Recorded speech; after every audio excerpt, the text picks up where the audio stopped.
Good morning and welcome to another edition of the Megacast. I'm Dave Scott in our Lakes FM studios, and we thank you very much for joining us all across Oakland County. Going to be a great day on today's Megacast. We have a number of very interesting guests as we get to the very bottom of what is going on all across Oakland County with COVID-19, and we continue to see big developments. So, before we get to all that, we got a bunch of business to take care of, and look over my shoulder. How about that? Ladies and gentlemen, it is none other than Detroit television news reporter Ronnie Doyle joining us here today in the Megacast. Hi, Ronnie. Good morning. How are you today? I am fantastic. You are very energetic. Yeah, that's the mic. You just throw that right on here. Now, it's going to be a little different, Ronnie. Community radio and television is not like the big lights down at Fox 2. It's a little bit different. We do everything we can to cover the stories, and we think we do a really good job, but mic flags do fall off microphones here every once in a while. So welcome. It's really good to have you here. It's great being here. It is like watching a dance, how you put this together, and the team. It's great, though. It's great.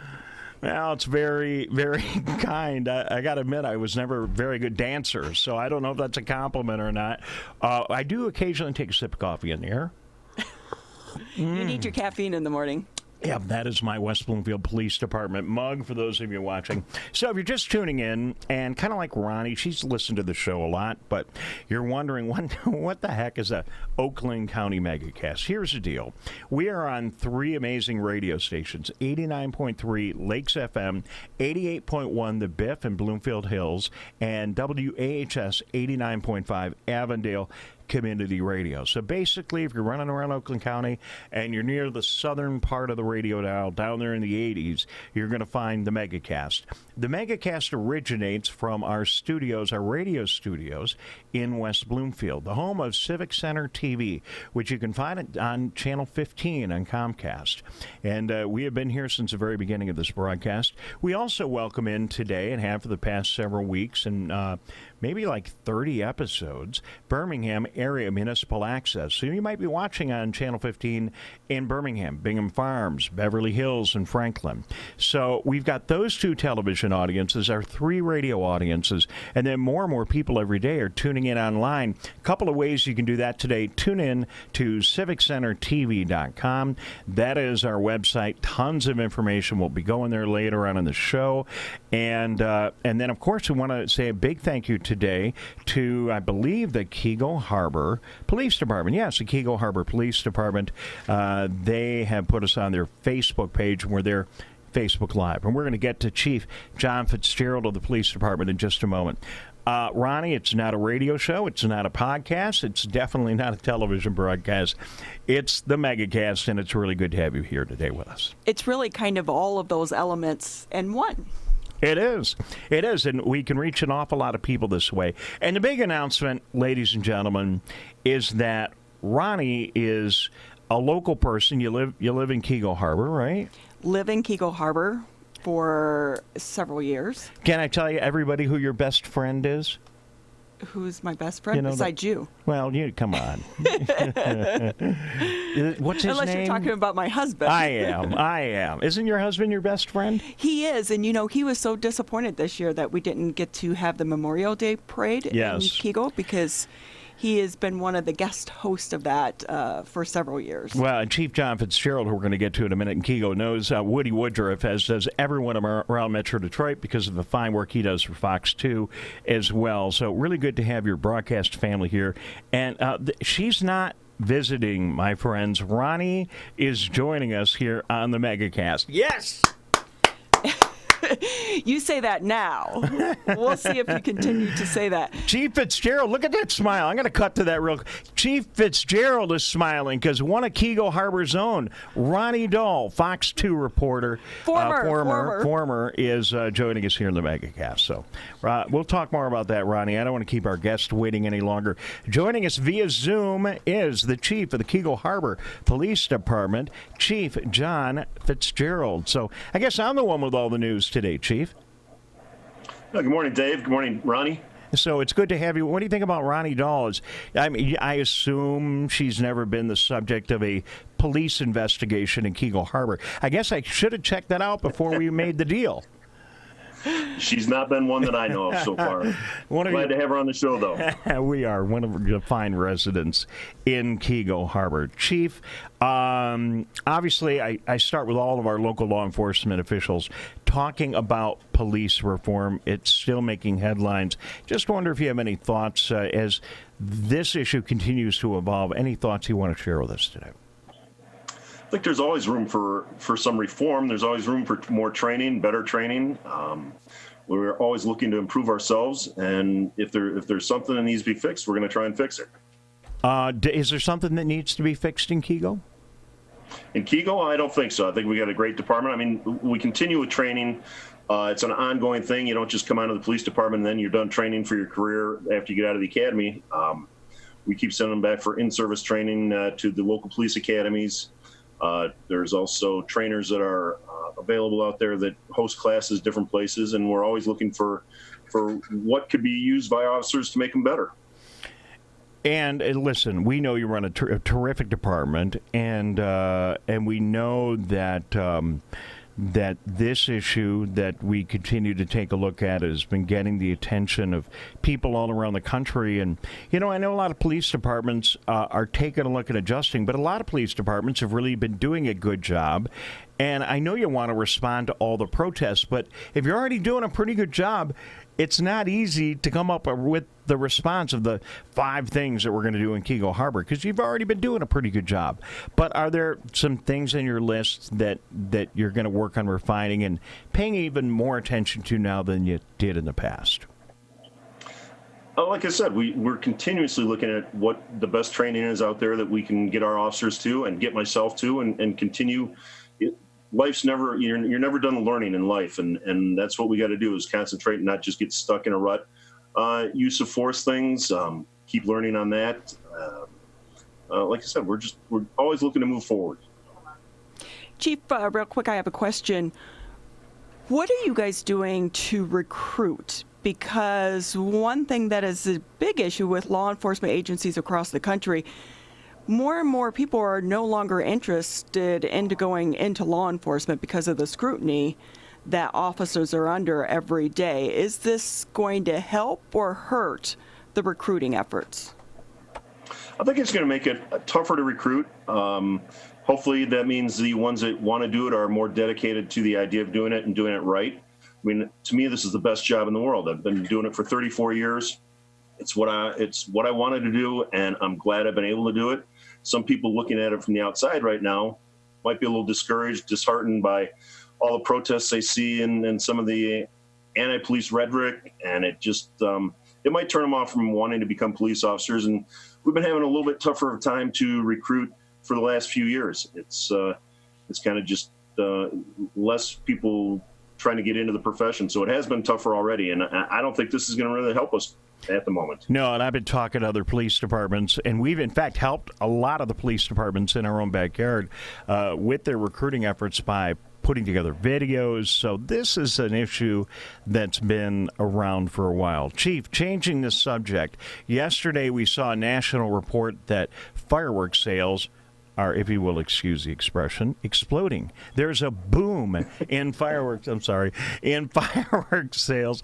You guys are very charitable to both laugh at my stupid puns, but is there any concern in Keego, Lakeside community, where you already see a lot of fireworks, about the use of consumer fireworks as we come up to the 4th of July?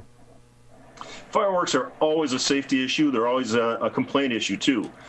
Some neighbors don't appreciate them. They can scare the dogs. There's people with PTSD that really don't appreciate the fireworks. Everybody's got to remember the limited hours we have. There's no fireworks allowed until June 29th, which is Monday, and it goes June 29th through July 4th. You have to be done by 11:45 each night if you're going to be shooting off any fireworks. You have to remember that you can only shoot them off from your own property. You can't shoot them off from streets, sidewalks, school property, church property. It's your own property where it's got to be. And Keego Harbor is a very tight community in terms of houses next to each other.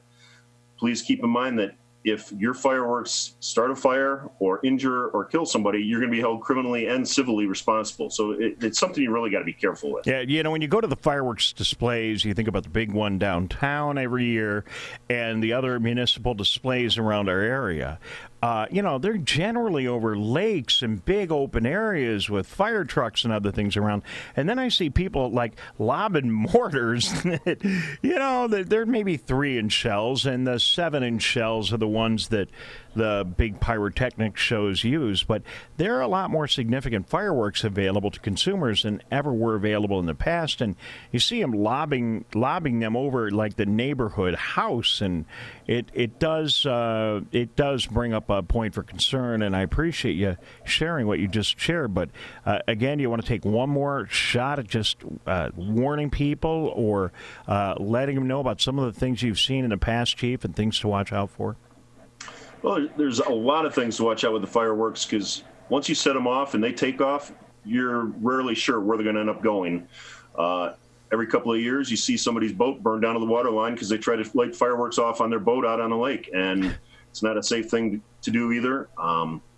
Also remember that in Kego and the Tri-Cities area, you can't send off the Chinese lanterns, those ones you light a fire underneath and then they float up into the air and take off. Those are not allowed here. Once again, it's another fire hazard. And think about the sparklers. Everybody thinks sparklers are harmless for the kids. Those burn at about 1,200 degrees, I believe, and can leave a nasty scar and burn. So, you know, people hand them out to kids like they're just a little toy. So you got to be careful with all that stuff, extremely careful. And remember the hours again. Be done by 11:45 and be considerate of your neighbors. Well, all well put. And, you know, sparklers, I'm glad you brought it up. I had no idea. You know, somehow we survived. Ronnie, how did we survive? And you're a lot younger than I am, but how did we survive our childhood not wearing bicycle helmets and playing with sparklers? That is a good question. Do you think about that all the time? I'm like, wow, we never did this stuff when we were kids. No, and now they're saying don't do it. And it's 1,200 degrees, you're right. And in fact, even the industry, the pyrotechnics industry, and they're out selling this stuff, they're even saying don't give a sparkler to a kid. Chief, thank you very much. I appreciate you being with us. It was great you were here on the day that Ronnie starts in the show. It's like all Kego today. Very good to have you with us, and best wishes. We hope to see you soon. I'm happy to be your first guest on the show, but thank you, and you guys have a great day and good holiday coming up. Very good. The chief of the Kego Harbor Police Department, Chief John Fitzgerald. Dave Scott, Ronnie Dahl, Tyler's hanging around here. Eric Jones will be checking in from the field before the day is over. A couple of big stories that we're keeping an eye on today that we want to go report. First of all, and it's another big thing for our lakes communities here in Oakland County. Ronnie, bikes and kayaks sales are skyrocketing in that area. That's, I guess, no big surprise. People are staying a little closer to home, and they want to enjoy water sports. We live on the West Bloomfield Trail. It has been packed. It is packed. People are really taking advantage of utilizing what's in our own backyard, but it's creating a shortage. If you want to go try to buy a kayak right now, you want to try to buy a new bike, it's a supply and demand issue as well, because a lot of these things do come from China, so the supply is low, but the demand is high. Absolutely. So you live in the Kego Harbor area. Where might you go to get a bike or a kayak in Kego? Summit Sports is a good place. Right. There is the bike shop still over there in Bloomfield Hills. I don't know, but there's a lot of bike shops around. But I tell you what, Summit Sports, if they're open, we'll send our Erica Jones out there today and see if she can get to the bottom of availability, interest, and just measure what's going on in the community and get our own report of the popularity of bikes and kayaks. And the other thing that's really big right now, and I don't think I could do it, you see the people on those paddle boards, essentially a surfboard with a paddle. I think I would be falling off that thing every 10 seconds. You know what I want to see you do? What? Yoga on a paddleboard. I can't do yoga on firm ground. They have that. They have it at Sylvan Lake. All right. The lady sets it up. I think you should try yoga on a paddleboard. Only today here in our area. And are they keeping their social distancing when they're doing that? Yes, actually, you can set it up so it's either private, so you can have your own group, but you could spread out. The lake's a big lake. All right. Ronnie Doyle is with us now here on the Megacast. We're going to talk to her a little bit more in a minute or two and find out more about what's going on with her and her life and talk about the kind of things that have been impacting her when it comes to COVID-19. Big story breaking today that we're going to learn more about in a couple of minutes. Excuse me. The hand sanitizers that we've been using and counting on to keep us safe during this outbreak, now we're finding out many of them have methanol. And methanol in the hand sanitizer is no good. Nada. Don't want it. So we're going to talk to our Dr. Two Wheel, an expert here on the show, and find out what we can do to be careful about that. There's a complete comprehensive report on what's going on, what hand sanitizers to avoid. If you go to civiccentertv.com/coronavirus, and you'll find that story.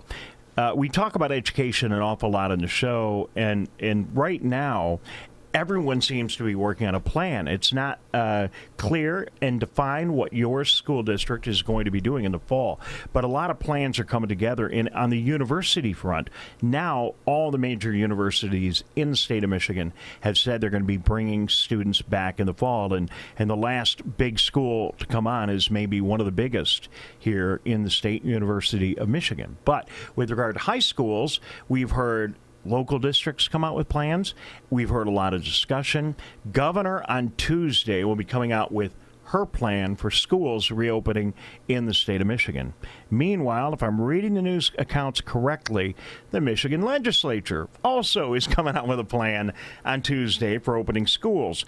It looks like these are two separate parallel plans, if I'm reading the news stories right. And if that's the case, wouldn't really surprise me because our legislature and our governor have not seen things eye to eye during this entire affair. So Ronnie will be looking to see if they're going to do everything they can to work together to give schools one clear indication of what's the best way to proceed, or whether it's going to be an awful confusing mess for our districts to figure out what the state is telling us and which way to go. I think the big thing for a lot of the districts is going to be whichever plan is implemented, does it come with money? Because the budget is already tight, the school district's budget is tight, and if you're going to put in these new restrictions, who's going to be paying for it and where's that money going to be coming from? Right, and it becomes another one of these things that we've heard over the years. It's a big problem for municipalities and local districts. It's a thing called the unfunded mandate. It is a government hand down to a local municipality or school district that says, we got to do this, but then they don't tell you where the money's coming from. It seems promising in talking to the folks that we've talked to in the show that there is going to be federal help for local school districts. If the Congress and the president only get one more support funding package put together before the election, taking care of schools is an absolute must. Governor in our last press conference alluded to the fact that that's probably going to be happening. We're hearing a lot of talk about that, but we haven't seen definitive action out of Washington. Meanwhile, Ronnie Doyle, they are busy in Washington, and guess what? U.S. Congress is going to take a look at what's going on right here in little old state of Michigan. The U.S. Congress is beginning to investigate whether our decisions with surrounding putting COVID-19 positive patients back into nursing homes here in the state of Michigan, whether that was a good plan. Well, we don't need a congressional investigation to know it was a bad plan. Governor has already come out and admitted that. But it appears there's going to be a federal congressional U.S. investigation into what's been going on in our nursing homes here in Michigan. The nursing home issue has been so hard to try to deal with because what do you do? A lot of families cannot take them out of the nursing home. That's why they're there to begin with. So if it's spreading through a nursing home, what are you doing? You're risking their life, but you're not able to remove them. What's the answer? No, there was no good answer, and the debate and the investigation will center around whether we should have taken the COVID positive nursing home patients and not returned them to nursing homes and sent them somewhere to like TCF Center downtown, or for a while we had the federal supported program at Suburban Showplace, sending them to one of those centers that was theoretically set up for COVID-19. You take somebody out of a nursing home, they had COVID-19, and you put them in some kind of a different facility, totally ostracizes them, disconnects them from their community. They're already disconnected from their families. I think that was the reason the decisions were made at the time without fully understanding the impact. But whatever, they're going to go back and we're going to take a look at the entire issue. We'll probably have more thought and conversation going on about that. So we'll keep you up to date. So hand sanitizers, Congress, bikes and kayaking, and Hi, Ron. How are you one doing? more really big thing coming up here in the show in a couple of minutes. And our next guest will be checking in a moment from the Michigan DNR. Parks opened yesterday here in the state of Michigan. That's good news. We'll get an update on that. And speaking of opening, quietly, without a lot of fanfare, high school football practice began yesterday, at least in some communities. One of those close to home, West Bloomfield High School football team is back at practice. This is going to be interesting to see how this continues on. If you were a parent, would you let your kid play football right now? Good question. I'm glad I'm not a parent and I don't have to make that decision. I am the broadcaster of the West Bloomfield High School football game, so I'm really looking forward to those things happening. And I talked to some folks in the school district and they said, well, Dave, we're really excited about having you come back and do the broadcast. Just be prepared. You might be the only one in the stands. So we don't know how this is all going to play out. It seems to me it would be difficult to get a contact sport like football done in a safe way in the environment that we're in now. But practices are a different thing, and they have begun, and hopefully we'll have a football season. And football is a big thing. It's a big part of our community. Oh, it is. I mean, it is tradition. But does that tradition now go away? Well, we're going to find out. We're going to talk about it. Speaking of some of the finest traditions here in the state, they involve families on the 4th of July getting the camper, getting the tent, getting the kids, getting the dog, piling them all in the station wagon. Do we have station wagons anymore? How about vans? SUVs. Okay, SUVs. Piling them all in the SUV and heading up north to go to that campsite. We're going to check in with Ron Olson, the Chief of Parks and Recreation for the Michigan DNR, when we come back. And we're also going to talk to Dr. Two Wheel. He's an expert on the show. They say today that a lot of the hand sanitizers that are in your drugstore no longer safe. We're going to get to the bottom of that. We'll report on exactly which hand sanitizers are a problem and more when we come back. Thank you for joining us on the Megacast. We will be right back. Michigan, we still need to stay careful because we don't want to go backwards, back to where we started. So keep standing 6 feet apart, keep wearing a mask in public, and if you have symptoms, talk to a healthcare provider about getting tested. To move forward, let's all do our part. So stay careful. Michigan.gov/coronavirus. Michigan, we're calling on you to save lives. Don't ignore it. Don't let it go to voicemail. It's urgent. In fact, it's critical. Because if you've been in close contact with someone who tests positive for COVID-19, you may have been exposed to the virus. And you could get a call from My COVID Help or your local health department. So please answer the call to learn how to protect yourself, your family, and friends. We're calling on you to stop the spread of COVID-19, to make it safe to reopen businesses and help Michigan move forward. So if you get a call from My COVID Help or your local health department, you may have been exposed to someone with COVID-19. To protect us all, answer the call. Learn more at michigan.gov/containcovid. A message from the Michigan Department of Health and Human Services. Coronavirus has put us to the test. Now it's time to put it to the test. We've greatly expanded testing in Michigan. So people who think they may have COVID-19 with symptoms like fever, cough, and shortness of breath can get tested. And those without symptoms who work in public can now get tested, as they could carry the virus. Start by calling your healthcare provider or contacting a testing site near you. Learn more at michigan.gov/coronavirus test. A message from the Michigan Department of Health and Human Services.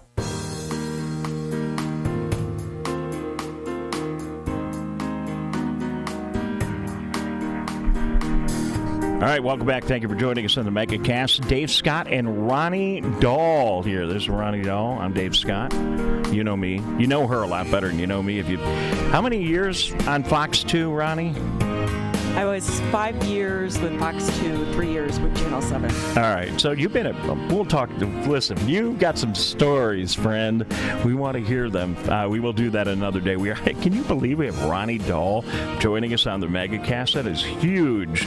So thank you very much for joining us on 89.3 Lakes FM, 88.1 The Biff in Bloomfield Hills, WAHS 89.5 Avondale Community Radio. Thanks for tuning in as well today on Civic Center TV Channel 15 and Birmingham Area Municipal Access Television, also Channel 15 on Comcast. If you happen to have AT&T, hey, it's cool. We can get to you too. Just go to Channel 99 at AT&T and click on one of the community channels that we serve, and you will likely see the Megacast. You can always go to civiccentertv.com and watch us there. And then, of course, today, the Kegel Harbor Police Department has included us in their Facebook Live. All of these media outlets are now here at the disposal of none other than Ron Olson, the Chief of Parks and Recreation at the Michigan Department of Natural Resources. Ron, thank you very much for joining us here on the Megacast. Good to see you. Yeah, thank you for the opportunity. Well, thank you very much. So, oh my goodness, hang on, I got to take a breath. That was an awful lot to do there a moment ago. A big, huge, massive sigh of relief that the parks are going to be open for the 4th of July. You got to be thrilled. Oh, yeah, it's great. It's good to take another step forward in the evolution of things. Our state parks have been open all along, but with restricted opportunities and services, of which included camping. And now we're at a point yesterday where we've reopened the campground, so we're getting closer to operating more normal than we have over the last 3 months. All right, well, who knows what, forgive me, but who knows what normal is anymore? I mean, they say the term, the new normal, but I mean, normal is whatever we make it now. And when you say normal and more normal, does it mean that you can pull into a campsite, you can use all the facilities that we have used in the past? Is it pretty much business as usual for Michigan campers? Yeah, the facilities and the things that people are used to coming to support camping and lodging are all open, and all of those sorts of things. The types of things, though, that have been curtailed is we're still don't have large groupings of picnic tables and things like that, so that we can ensure the social distancing, which is still required of people when they visit and go out and about and outdoor recreate, whether it's at a beach or trailhead or or whether they go biking or what have you, or launching a boat or fishing and those sorts of things. So, and then, bringing their proper sanitary sanitation types of things like gloves and sanitizers and their masks so that they can comply with the rules regarding that. But aside from that, the normality of facility availability and things like that are more normal than they have been.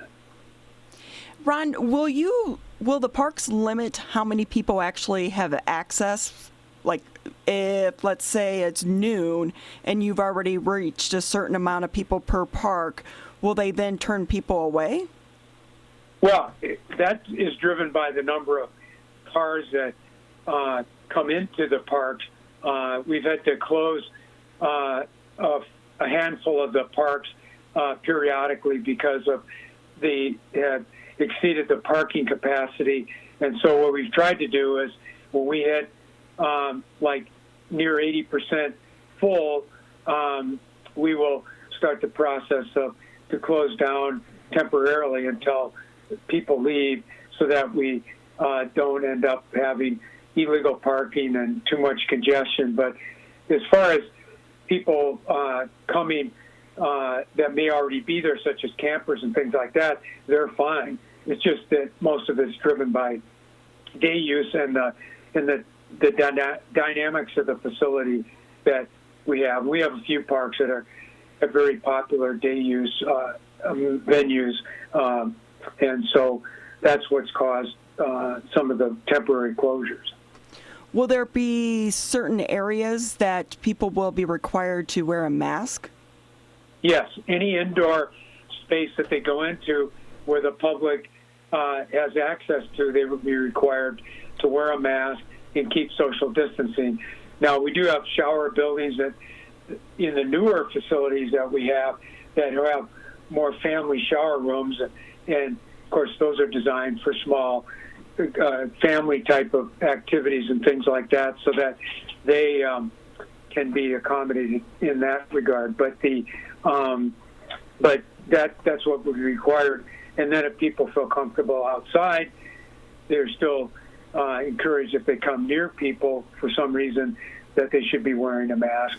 But the clear deal outside is to ensure the social distancing is maintained.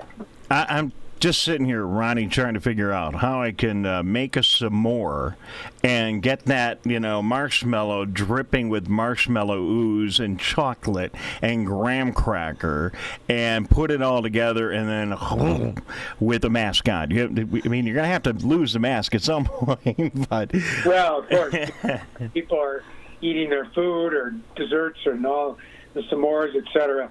Certainly that's the case, but people will be on their campsites and they'll be with their group, so that should be just fine. Obviously, sometimes the behaviors of groups are people have other folks that gather around campfires, and that's something that will have to be managed differently than people are used to, because we would expect, particularly if they're not part of your household, family, etc., that social distancing is still something that would be required. So, yes, that'll be a difference in that kind of regard. Well, we're doing such a good job here in Michigan, keeping the curve very flat. We don't want to screw it up on the 4th of July.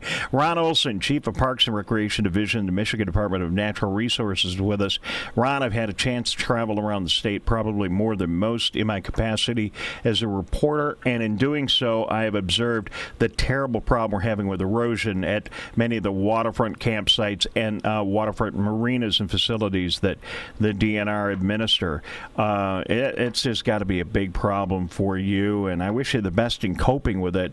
But even like in northern Michigan, Fisherman's Island State Park, one of the most beautiful parks in the state with campsites right in Lake Michigan, a lot of them have suffered terrible erosion, Ron. Yes, it's disheartening. We just saw some reports this morning that right now Lake Michigan, for example, is projected to be up 2 to 4 inches from what it was last year. Although by fall, they say that the numbers regarding the projections are going to start to drop because of the dry weather. The amount of escalation in the water levels has flattened out some, but it's still high and difficult even at that regard, because the last couple of years have been more and more challenging. But we have parks like Tawa State Parks that the day use is flooded, and most of the campsites are flooded and unavailable. But also the other key that a lot of people don't think about, and that is the groundwater level. In a lot of the parks, particularly in areas near the big lakes, the groundwater is very high, and so therefore the ground is very saturated and makes it difficult to drive a camper or some heavy device over the gravel roads and things like that. So there's a lot of combining things, plus definitely the erosion and the loss of beaches and all of those sorts of things that have curtailed a lot of and impacted a lot of areas. Well, we'll let people know that if they go to campsites around the state of Michigan and they're at areas that are affected by it, they may see areas that are not available. It might have nothing to do with social distancing. It might be more a result of just the physical condition. Finally, Ron Olson, I appreciate you being with us, Chief of Parks and the Recreation Division, Michigan Department of Natural Resources. We call you the DNR. Ron, finally, reservations. So 4th of July weekend, I'm sure things are going to be booked up, especially with the pent-up demand of the beginning of the camping season being not available. Not only campsites, but boat slips around the state of Michigan. I assume you want people to make reservations online. Yes, people, as many people know, you can book 6 months in advance. Obviously, now we're into the season, but there's still campsites available scattered around, and we encourage people to look for them. This weekend, for example, will be about 92% occupied, and we suspect that'll be even greater over the 4th of July. But the amount of reservations is escalating. We started out yesterday at about 45%, and so that will gradually increase all during the week, and by the weekend it'll be up over 90. So we know the demand is clearly there.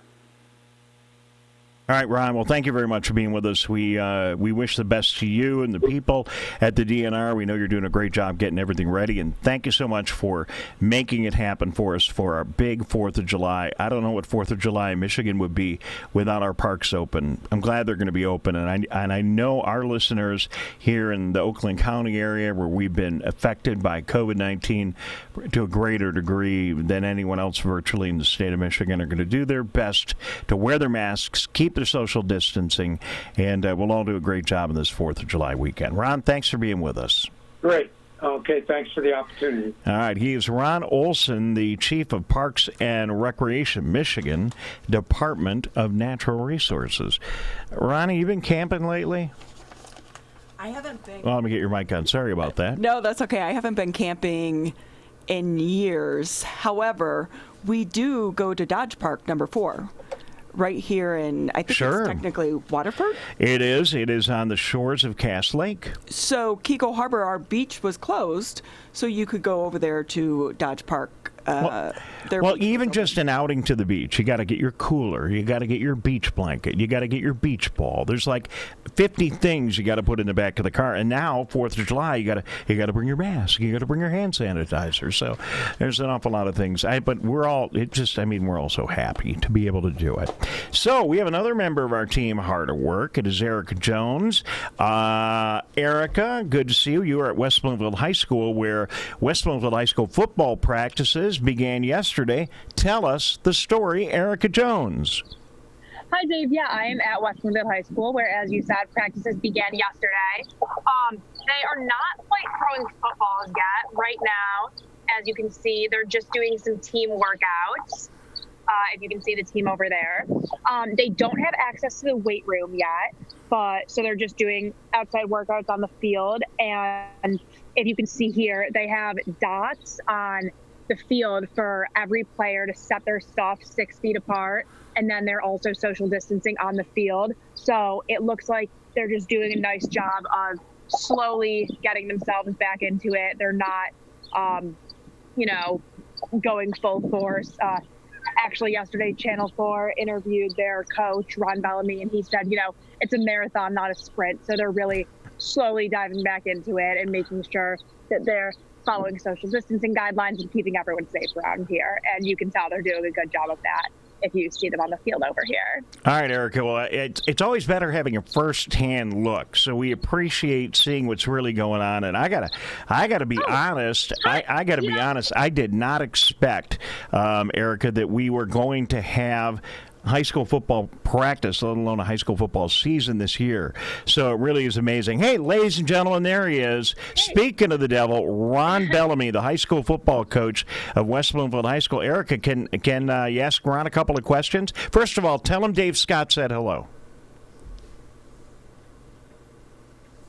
First of all, tell him Dave. It was great to be back. I haven't seen the kids for a few months. And All right, well, we're having some connectivity issues here from Coach Bellamy, but, it didn't surprise me. We'll get him back here in a minute, but there he is. Let's see if we can hear him again. Erica, we lost you for a second. Let's give it another shot and see if Ron could say hello.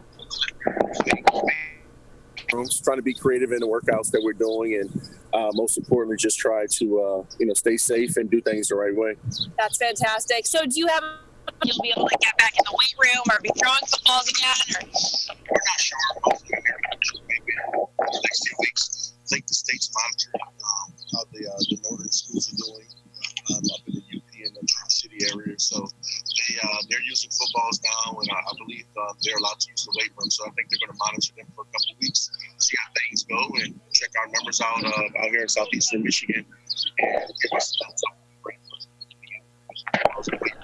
That's great. And are these open practices, or are they just for, the varsity team? How is it working? Yeah, so we have over 150 kids in our program.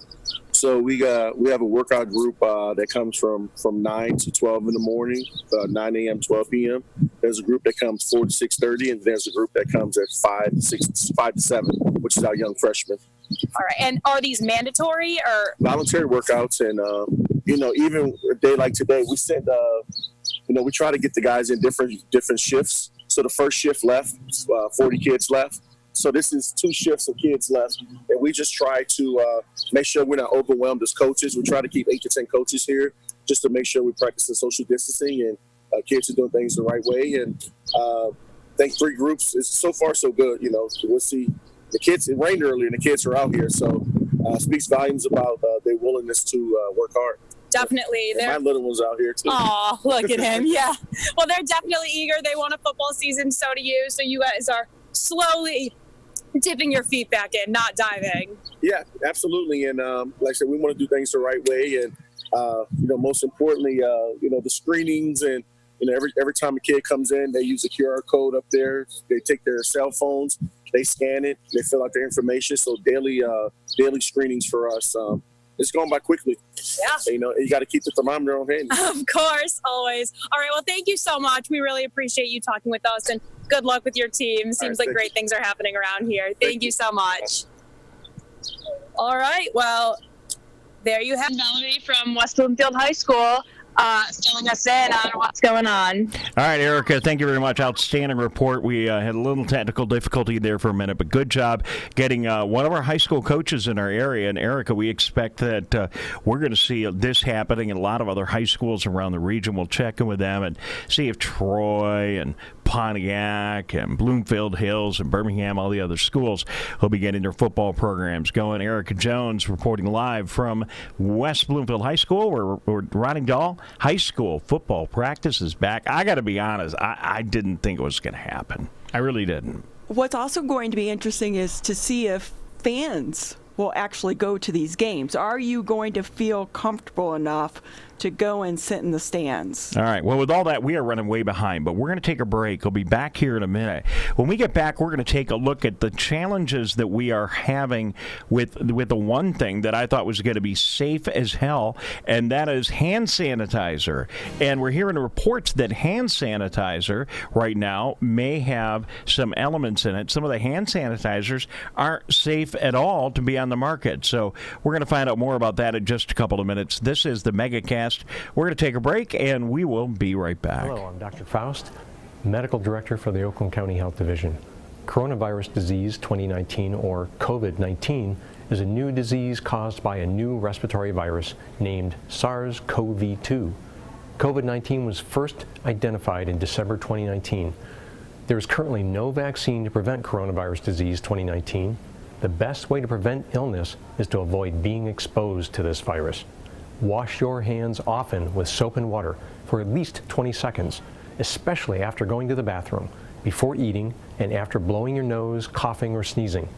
Clean and disinfect frequently touched objects and surfaces using a regular household cleaning spray or wipe. Avoid close contact with people who are sick, and avoid touching your eyes, your nose, your mouth. Cover your cough or sneeze with a tissue, then throw the tissue in the trash. Finally, stay home when you're sick. For more information about coronavirus disease 2019, go to oakgov.com/health or call 848-5533.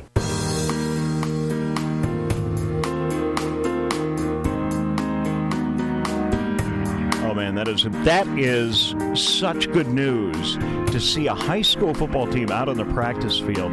I had no idea whether we were going to see high school sports back this fall. Still not 110% sure it's going to happen, but kids are out there working out, practicing. Head coach Ron Bellamy, of course, with his U of M mask there, and Ronnie Doyle joining us, of course, the newest member of our Civic Center TV team. Ronnie, your husband, Woody Woodruff, sports reporter over at Fox 2. I imagine he's going to be out covering some high school football. Yeah, we were actually just talking about this yesterday. What sports are going to come back, which ones aren't. We're still looking at baseball. Right. And that is even up in the air. So football? Yeah, I understand the players weren't really happy with the program they worked out in baseball, but we'll let Woody report that, and we'll look forward to hearing about it. But I just on a super local level, we're going to check in over the next 24 hours with the other schools in our service area and see what's going on, if they're practicing for football and the other fall sports, and where's this all going. Meanwhile, all of us have a little dilemma on our hands as we see a report that came out today that said there is methanol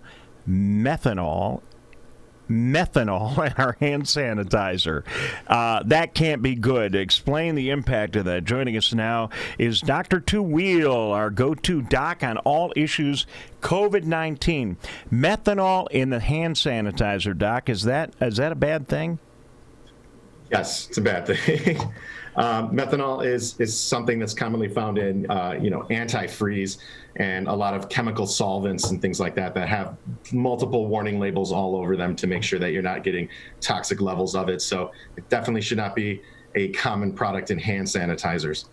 Do you have any idea how did that happen? How did it end up in there in the first place?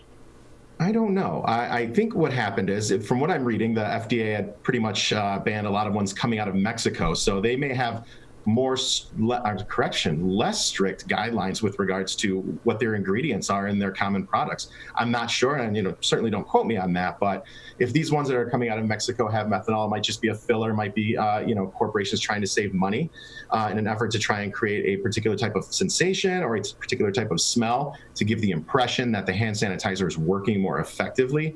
That might be what has happened. So going to the Civic Center TV website, you'll find a link to Channel 4. Click on Detroit's article, and they list the sanitizers that have methanol in them. All Clean hand sanitizer, ESK Biochem, Clean Care, Lavar or Laver 70 gel, Good Gel antibacteria, Clean Care, Clean Claire, and Sandiderm Advanced Hand Sanitizer.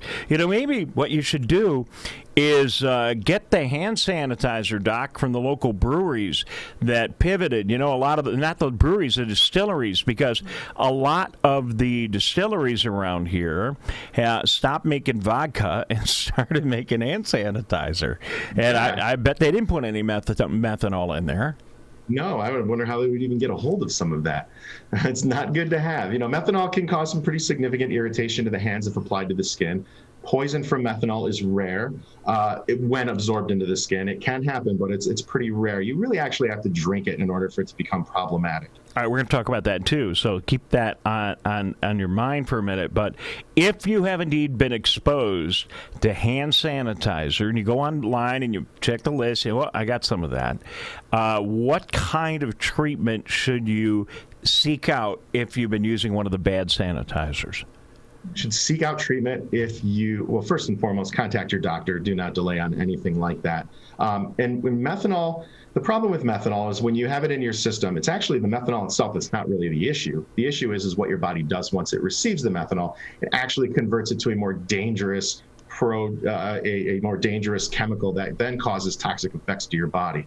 So what happens is that timing is very important, because if you ingest this accidentally for whatever reason and you start to have symptoms, the sooner you get ahead of it, they can administer drugs that will actually prevent your body from converting it to that poisonous metabolite and hopefully can give you some benefit. Once you have it in your system to such a degree, reversing it becomes significantly more difficult. And it's also a problem because the story is an important thing. Most of the time, testing to determine levels of methanol in your system takes so far and so long to come back that emergency rooms don't even bother doing it, because unless they have a significant reason to believe that's the case.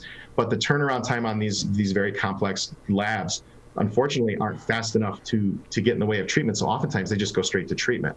Things such as my mind is blanking, but things such as dialysis are ultimately what ends up trying with this. That's the point I was trying. And we can get from just putting hand sanitizers on our hands, the methanol would just leach through our skin and get into our bloodstream. We wouldn't have to digest it directly by drinking it or something, right? True, but you know, oftentimes, like I said, it's difficult to get toxic levels to the point where it can cause significant issues. Like in other words, significant toxic levels of metabolites. Difficult to do when absorbed through the skin, not impossible. But in terms of orally ingesting it, as little as a teaspoon can cause significant, if not fatal reactions, if not treated appropriately. All right, so there are a bunch of brands made by ESK Biochem, or ESK Biochem, rather, S.A. de CV in Mexico. No, don't drink their water and don't use their hand sanitizer out of Mexico. I'm making a joke out of it, but... Huh?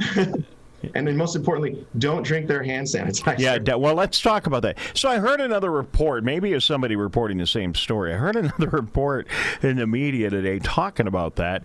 And, you know, severe alcoholics will consume anything with alcohol in them. And it's so sad. But we know the history of folks consuming mouthwash and other things. I guess some people have thought about consuming alcohol-based hand sanitizers. As rare as that might be, it's a terrible idea. Correct, Doc? Absolutely a terrible idea. And, you know, consider this. It's not that rare to any average hospital physician who sees patients that go in there frequently.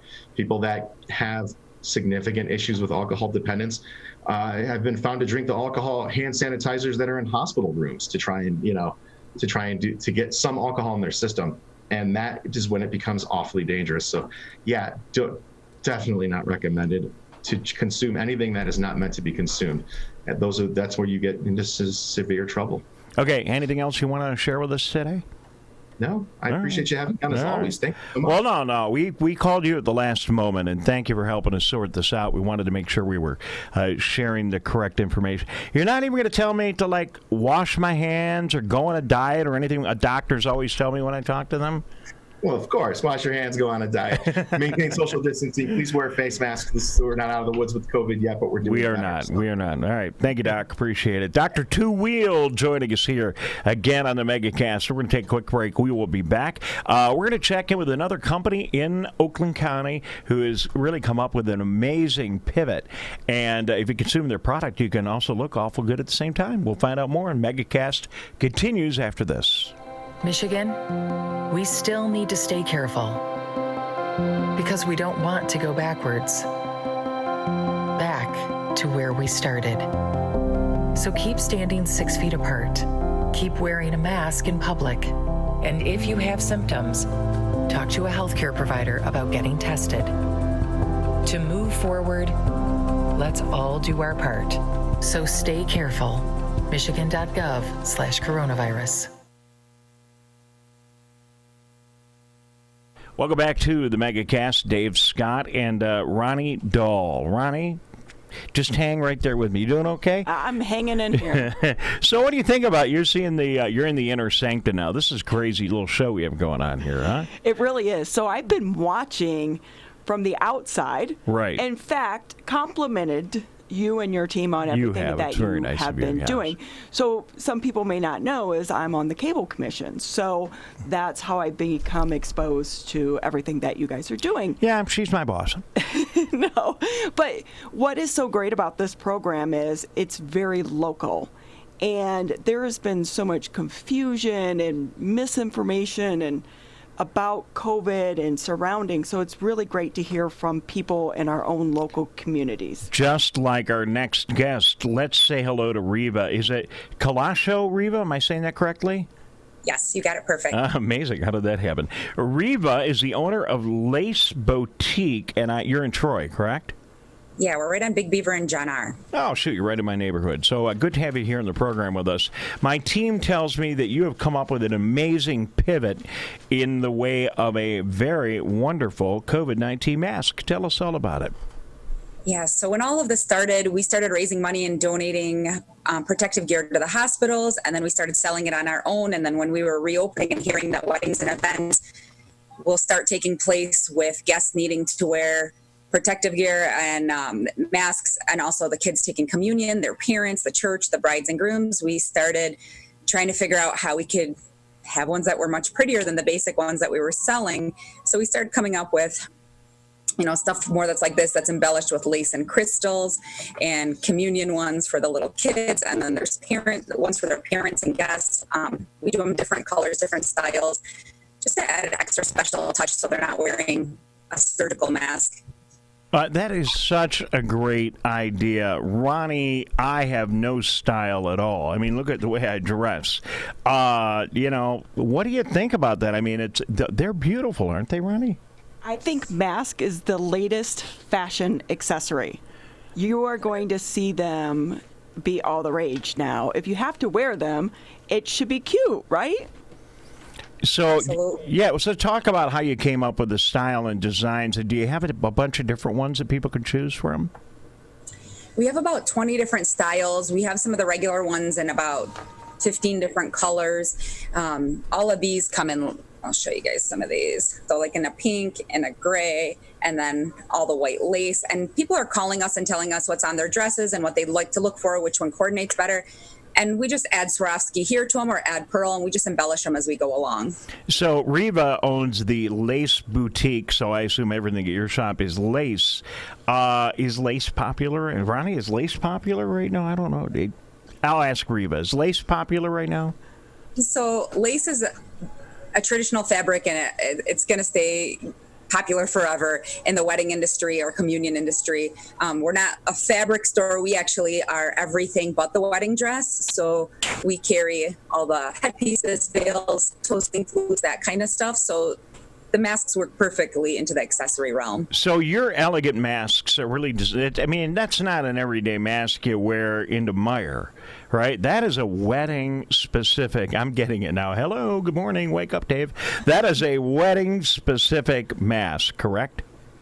So wedding party, people have to wear these into church now. So there's the ones with the crosses or the Eucharist on it.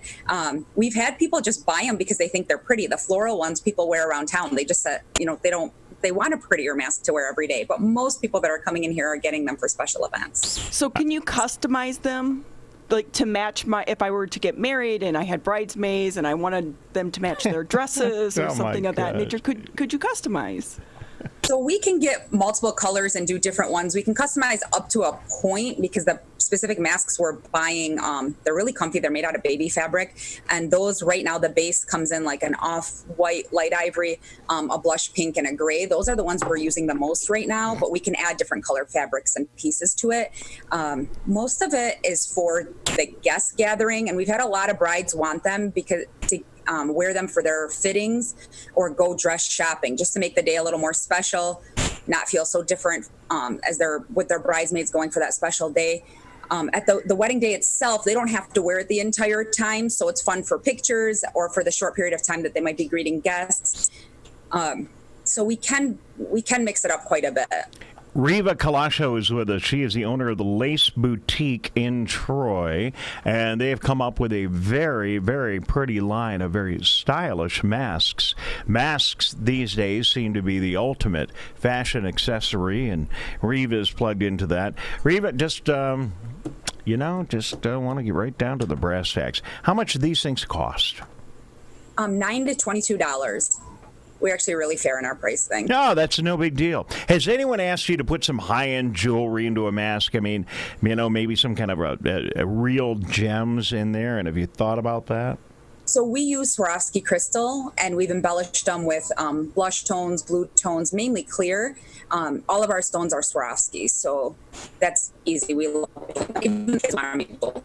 All right, so your internet is breaking up a little bit. We're going to say so long. Reva, very, very cool. Let's see if we can get one more quick comment out of you, if you don't mind. Tell us where you are, give your store a plug. We're always wanting to help everyone out, especially right now, and then we'll keep in touch with you. Reva, again, where are you? We're on Big Beaver and John R. in Troy, in the Troy Sports Center Plaza. All right, Big Beaver and John R. Okay, you're right near where my office is. So I'll pop in and say hello. Maybe I can. Do you think Ronnie, do you think, I'm a bachelor, do you think if I bought a mask for some of my lady friends, they would be impressed by that kind of a thing? No. Okay. Save it for the win. No, Dave. No. All right. Thanks, Reva. Appreciate it. All right. Thank you. Bye-bye. Ronnie, welcome to the show. Thank you for not holding back anything with your comment. No, I don't think so. Think about this if you're getting married right now. Yeah. What's it going to be like when your kids in 20, 25 years, they're going through your wedding stuff, and there's a mask in there. And everyone's wearing masks. That's going to be such an interesting story. Well, it is. And, and it kind of relates back to the whole broadcast here, and that is we are developing a chronology of this whole historic event. And, when you're sitting in the middle of a historic event, you don't always really see the impact. I mean, maybe if you were on the deck of the Titanic, you would understand. But short of that, if you're in the middle of a historic event, it doesn't seem to have the same impact on you as it will years from now. So, yes, having that as part of your wedding items, and then just documenting everything we document here on our website. We really appreciate being a part of that. Thank you very much, Reva, for being with us. Next hour on the show, we got a big hour to take a look at things county-wide. Oakland County Executive David Coulter will be joining us, and we're going to talk about a number of the programs they have announced over the past week, not the least of which is churches, especially in minority communities around Oakland County, offering a variety of programs, including COVID-19 testing. So we'll talk to the county executive about that and check in with Pastor Coley Gracie of the Shiloh Baptist Church in Pontiac. Also joining us later on is Greg Doyle, Department Supervisor for Oakland County's One Stop Shop Business Center. And I've met Greg before. I hope I'll remember meeting. But Ronnie, I personally, as a business owner, have benefited in a huge way from the business resources that they have at Oakland County. I can tell you the team is amazing. They've done a fantastic job helping businesses during the coronavirus, but even before that. And if you don't know about the Oakland County One Stop Business Center, you really should. Oakland County is a great county for doing business in, and there's an awful lot of help. You should obviously plug into the SBA and SCORE and other things. But if you've not met Greg Doyle or his team at the Oakland County One Stop Business Center, stick around. They've got great information. We'll get an update from him in a couple of minutes. Thank you very much for tuning into the Megacast. We appreciate you being with us. The Megacast is on 89.3 WBLD, Orchard Lake, 88.1 WBFH, the Biff, and 89.5 WAHS Auburn Hills. Good to have all of our radio stations with us. We appreciate each and every one of them. Thank you for watching on Civic Center TV, Birmingham Area Municipal Access. We're going to take a break. We'll be back in a minute with more of the Megacast. Thanks for tuning in. Hi, my name is Kurt Lawson, and I'm the Public Information Officer for West Bloomfield Township.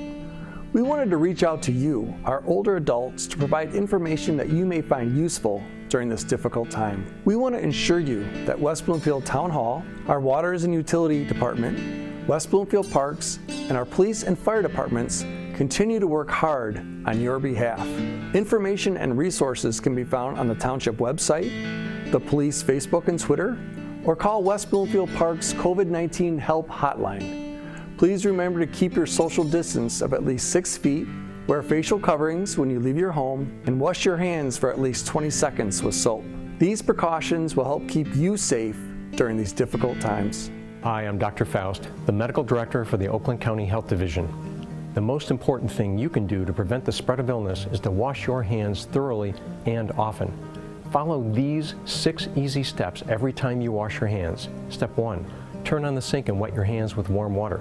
Step 2, apply soap to your hands and lather between your fingers, under your nails, and the front and back of your hands and wrists.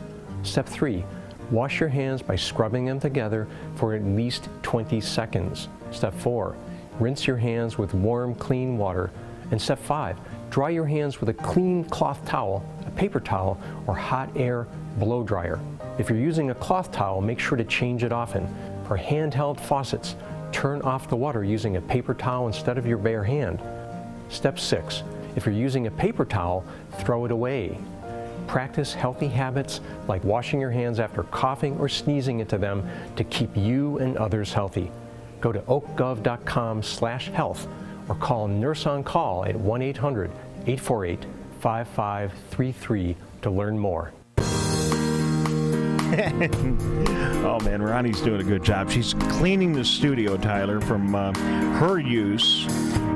Before you get into the chair, what we don't see, well, we can see it on TV, really, might kill this. You got your hand sanitizer. There's none of that nasty methanol in that your hand sanitizer. That's not Mexican hand sanitizer? It is not, no. All right, good. Check. Because that stuff will mess you up. Oh, well, I heard. Yeah, it'll mess you up. So we've done all that we should. We've cleaned. What you did not see was the microphone disinfectant spray that we have. A special microphone disinfectant spray. And she got your mic, right? She did, yes. Okay. Oh, yeah. All right. Thank you for joining us on the Megacast. Dave, Scott, Tyler Keefe at our Lakes FM studio. Thank you for joining us on Oakland County's only show for COVID-19 and everything else.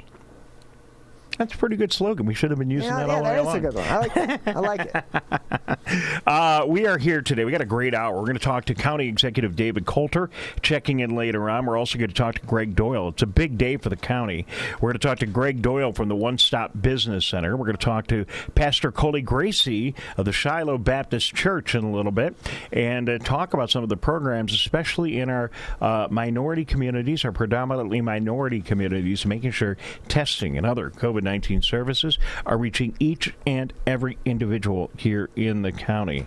So we'll get to that. Our own Eric Jones is standing by in the field. We're going to get her in a couple of minutes.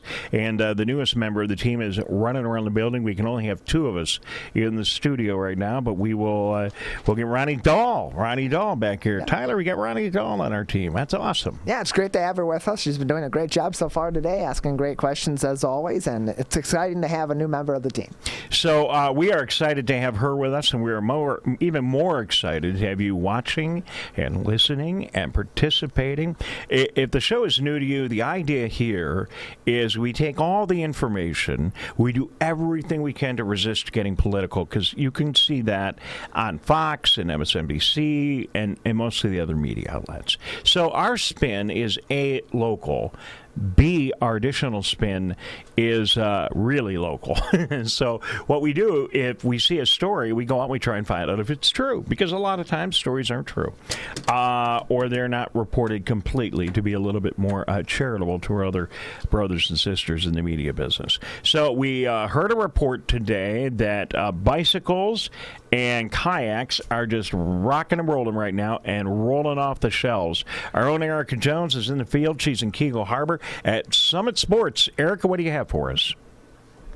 Hi, Dave. So I'm actually, can you hear me all right? I can hear you great. You sound fantastic. Right.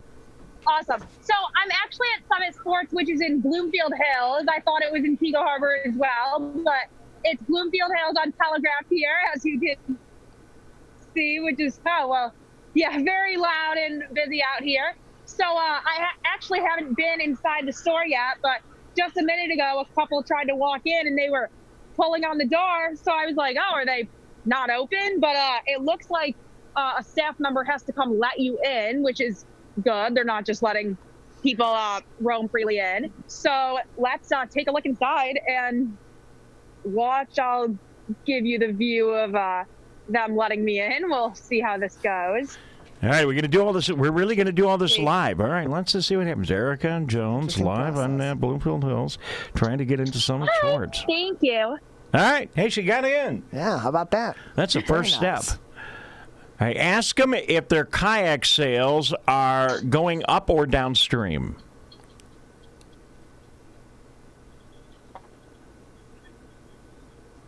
All right. Let's see. Oh, there's kayak. There's boards. How are your kayak sales?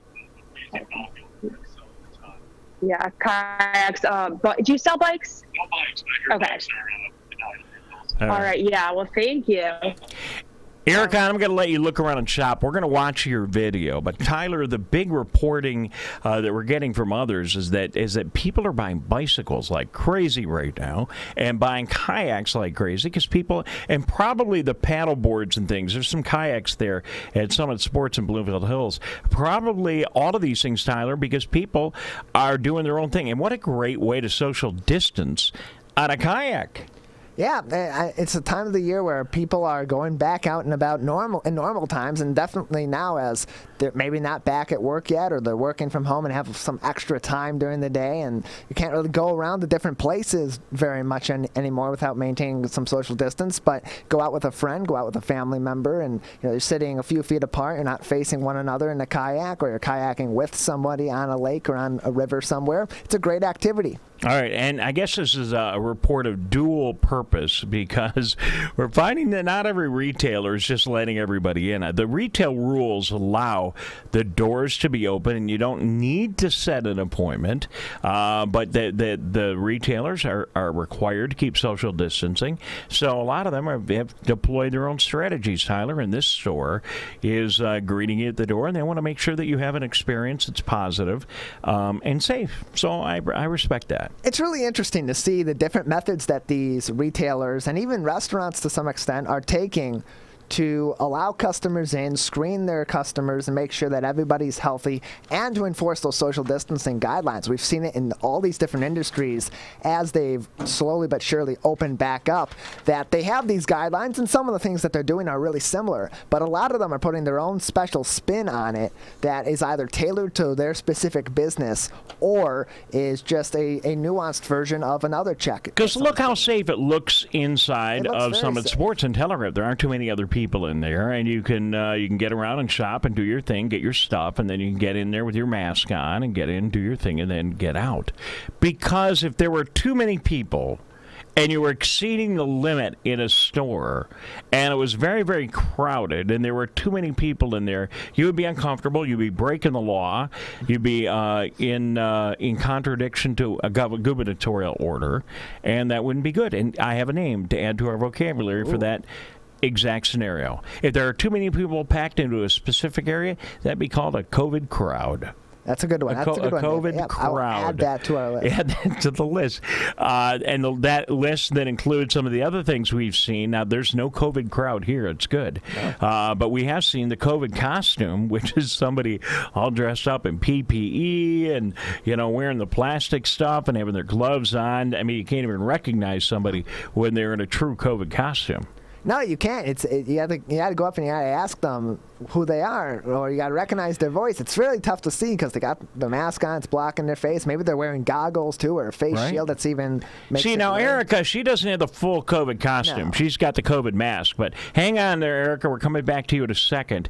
And then in Keego Harbor, or actually Sylvan Lake, a restaurant, the grill there, they have the COVID monster on the tables to keep you from sitting there. It's a great stuffed animal. Yeah, and a lot of these restaurants have been enacting their own different forms of blocking their booths or blocking tables to encourage social distancing. The COVID monster is one of the more creative versions of that we've seen, but we've also seen the COVID curtain as well, and I'm sure there are a lot of other measures in place also. Erica, back in the field, back to Erica Jones in front of Summit Sports. Erica, remember the COVID curtain that you saw at the Coney Island just down Telegraph there? I mean, that cracked us up. Never forget that. That was crazy. A literal shower curtain. Yes. It was a shower curtain blocking off a booth at the Coney Island at Telegraph and Maple. Cracked us up. So people are coming in and out of Summit Sports, not terribly busy this time of day, but again, it appears that the retail establishment has decided there at Summit Sports to greet people at the door. definitely. Yeah. And, again, I think it's just one of those things that's just a little after 11 right now. So I don't know if it's as popular of a time for people to be out shopping for kayaks, but I'm sure they will increasingly be busy as the day goes on, if I had to guess. All right, kayak sales are booming. Erica Jones in the field. Thank you very much for your report. We really appreciate Erica, and she's been all over. She's at West Bloomfield High School earlier. With Tyler, take 30 seconds to talk about that. High school football practice has started. You talked to John Johnson yesterday from the Michigan MHSAA, Michigan High School Athletic Association. What did he say about practices and fall sports? He said the regulations are definitely being put in place. There are requirements that are being put on these teams to make sure that they're maintaining social distancing and they're putting in health standards and doing screenings. Everybody has to be screened as they come into practice. If they have symptoms, they're sent home. They're also encouraging smaller groups to be practicing together so that if there is someone that gets infected, that they have a smaller clump of the team maybe that is needing to be contact traced instead of an entire team of 30, 40 people plus. All right, so it was John Johnson yesterday who was on the show who talked about all of this and everything that schools are doing around the state of Michigan as they open up, as West Bloomfield did today with their athletic practices. And here's what the communications director of the MHSAA said yesterday on the show. The first one starts with, every kid needs to be healthy in order to show up for practice. And that'll mean doing things like having your temperature taken when you get to the site. A number of schools have discovered an app that they can track everything with, and so they have their kids take their temperature before they leave their house to go to wherever the practice site is. If a kid registers a temperature in excess of 100.3, then that kid ought to stay home that day. And that's one of the most important things. That's going to be a daily staple, daily part of the routine. Another daily part of the routine will be working out in subsets. So in other words, maybe the same group of 6 kids or 10 kids or whatever that number that's allowable, have those kids all working together so that in case it's discovered that one of those kids has COVID-19, then the tracing process just gets a little bit easier. Then as far as what happens on the field, physical distancing is the term we like to use. Social distancing is the term everybody else has heard. But you need to keep the kids far enough on the field apart to be able to, be out of range, because this is transmitted. This is transmitted from your mouth, from your nose, and wear masks whenever possible. We know sometimes that's not practical, depending on the activity, but masks wherever you can have them. Social distancing, and make sure you got healthy kids.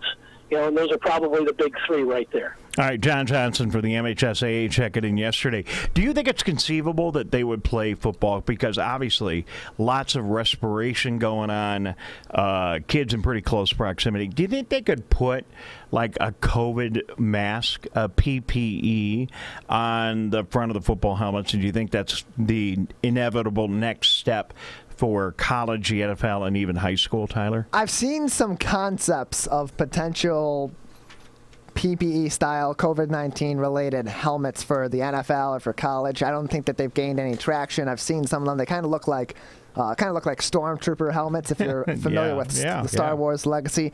But in terms of practicality for a wide range of high school teams, I don't entirely see how that would be done, short of wearing masks on top of or under your helmet, under your face mask, or putting some sort of shield embedded into everybody's face mask within their helmet.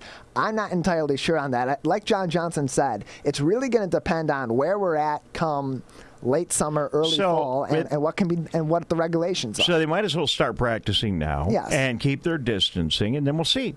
So it's like, hey, we're practicing doesn't mean there's going to be a fall football season, high school, college, or pros. But, kids can get out and work out and start beginning. Part of it, and we got to go to break here, but part of it is just getting used to the protocols, checking your temperature at home, figuring out how to get to practice, going through all the things you need to go through. That all needs to be worked through. So good to see at least one school district open up for football practice, and my guess is it's very competitive that that Ron Bellamy talks to all the other coaches, high school coach at West Bloomfield. I bet they're all out practicing, too. Yes. We'll make some phone calls today and find out. So big stories we're watching today. Hand sanitizer. Mexican hand sanitizer is being pulled off the shelves in Michigan because there is methanol, which could be very dangerous to you. The U.S. Congress, not the state legislature. The U.S. Congress is looking into how we handled nursing homes here in Michigan and whether it was a good idea, and we know it wasn't, to put COVID-19 patients back in nursing homes. We'll keep an eye on that. Bikes and kayaks are selling like crazy.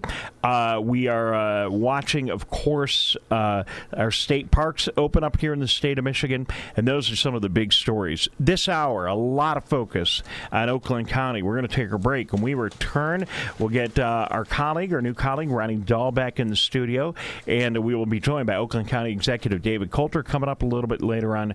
Greg Doyle, Supervisor for Oakland County's One-Stop Business Center, here to help businesses in Oakland County. And joining us next, Pastor Coley Gracie of the Shiloh Baptist Church in Pontiac, when the Megacast continues. Coronavirus has put us to the test. Now it's time to put it to the test. We've greatly expanded testing in Michigan. So people who think they may have COVID-19 with symptoms like fever, cough, and shortness of breath can get tested.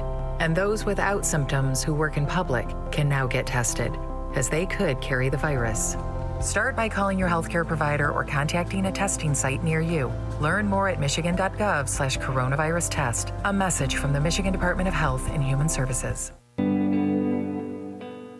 Technology like smartphones are wonderful devices to reduce social isolation in older adults.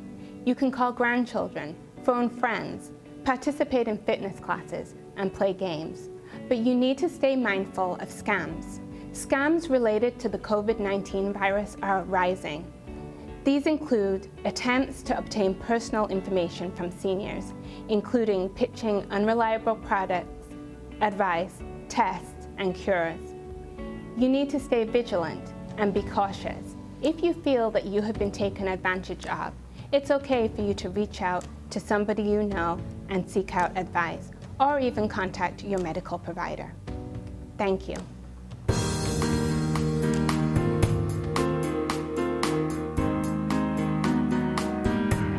Ronnie, can I borrow some of your hand sanitizer? Absolutely. So now how do we do this, though? Let me make sure people can see this on TV. So Ronnie's got the hand sanitizer over there. We got to do this in the right way. You got the wipes. You're wiping all that down because who knows what Tyler's got, right? So, but how do you do that? Because I want to use your hand sanitizer. You know, I think I got the idea. Okay, I'm gonna be over here. You can't see me. I'm not even on camera. So there I am there. I'm gonna be over here now. I'm extending my hand.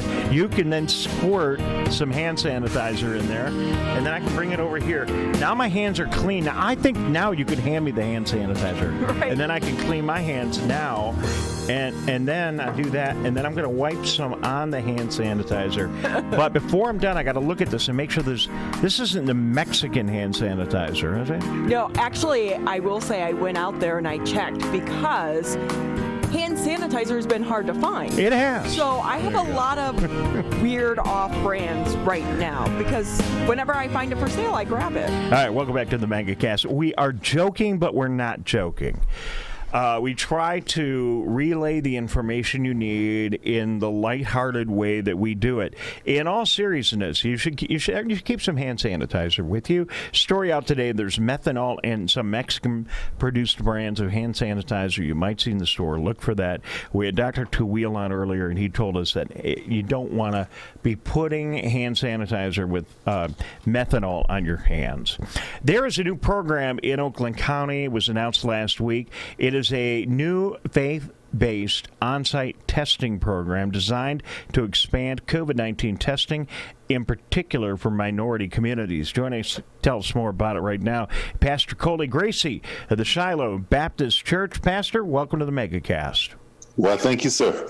Sorry about all the silliness with the sanitizer, but you got to do it right. I can't. If I just grabbed Ronnie Dahl's sanitizer, that wouldn't have been right. It messes it all up. You gotta take the right precautions. I appreciate you. Oh man! All right. Well, thank you for joining us. So we're on a bunch of radio stations. A couple of them, at least 2 of them, if not more, cover Pontiac. So we want to do all we can to get the word out. Tell us what's going on, and tell us about this new program that Dave Coulter announced last week, and tell us what you're doing at your church to make sure everybody gets tested.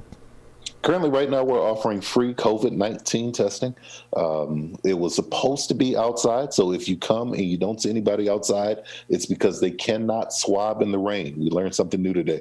So they're in our lobbies, and they're doing absolutely free COVID testing. I was the first one to do it. I did it at 8 o'clock this morning. It is not the test where they have to take the Q-tip and shove it as far up into your brain as possible. It was a simple swab of your nostril for about 10 seconds on both sides. And it is, like I said, it's absolutely free. You do not have to. They were having problems with the registration, so you don't have to pre-register. All you have to do is show up. They'll take care of all your information, and it is a very, very quick process. The entire process from beginning to end may take 5 minutes. All right. That is all really, really good news. Let me get my mic turned on. That is all really good news because at the beginning you had to get a prescription from a doctor, then you had to get an appointment, then you had to go in there. And you make a good point about the swab up your nose.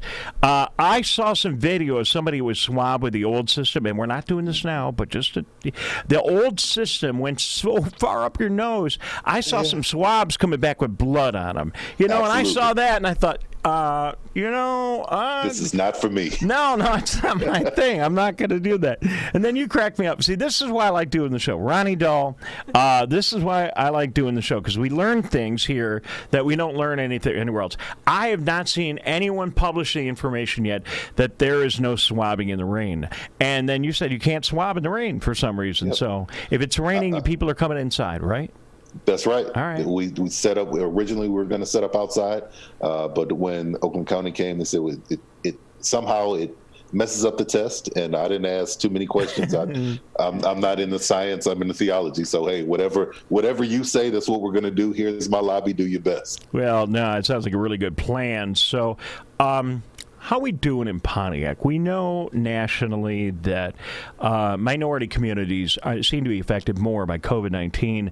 And not only are there more cases on a per capita basis, but the cases seem to be more severe. What can you tell us about what you're seeing in your congregation? In my congregation, and we are extremely blessed, but our congregation has had absolutely all of the members of Shiloh Baptist Church are still members. We have not lost anybody, and nobody has fallen ill to COVID-19 during this period. Well, that is that's great news, and but it's not universal, and the only way to know exactly where. And listen, unfortunately, with this crazy thing, you could be healthy today and not healthy tomorrow, and not necessarily know it. And so that's why the testing is really so important. Have people that have come and gotten the test, have they reported back to you about how they feel after having the test and knowing absolutely that they are either we have COVID-19 or they don't? I mean, are they reassured? They are absolutely reassured. This is actually my first time stepping away from the testing site, but everybody that I've run into today is just pleased that they're able to have some type of definitive answer. Unfortunately, with COVID, like you said, there's some people that carry it that show no signs. So they've been distancing themselves from everybody because they feel like they may be the outbreak monkey. And if you're not, and you're able to get tested, it just gives you a peace of mind to go to sleep at night. Pastor Coley Gracie of the Shiloh Baptist Church in Pontiac is with us. There's COVID-19 testing. Pastor, when is it available? When can people come by? And is this program going to continue for a while? Right now, they've taken a couple of different locations in Pontiac to spread it around so that people can get there easily.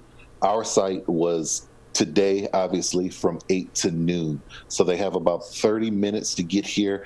But there's another site in Pontiac, I believe it's going to be at the Prospect Missionary Baptist Church from noon to 4. And that's kind of the way the scheduling goes through the rest of this week. Right now, we haven't been told if they're going to continue it outside of this week.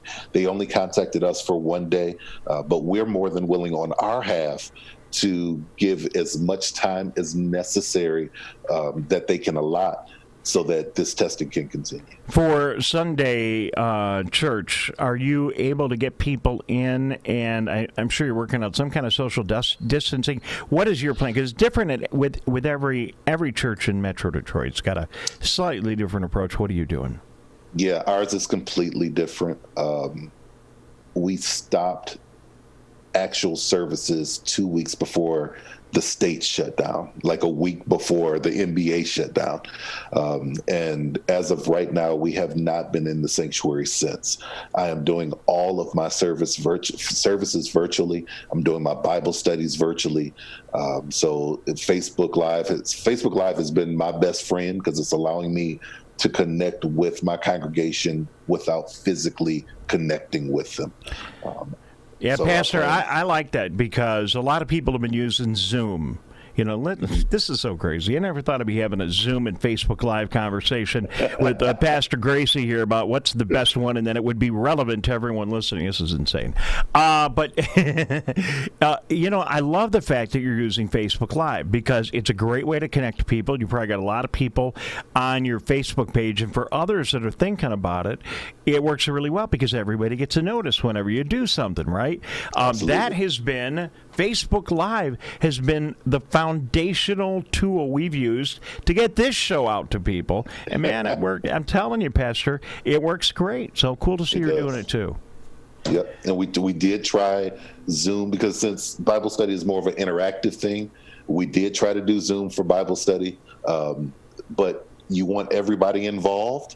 So you send out the notification. The problem with that is that was also during the time where there were hackers just kind of jumping in and causing all kind of chaos. So we jumped right back to Facebook Live and said, hey, this is just what it's going to be. All right. Well, I like what you're doing. I wish you the very best of luck.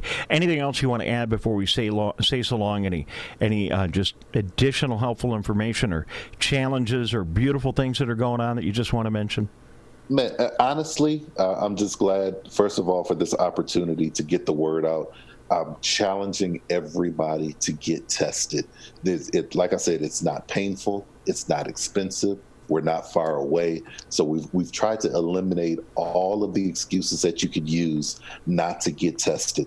It doesn't hurt. It's not going to hurt your nose. It's not going to hurt your head, and it's not going to hurt your pockets.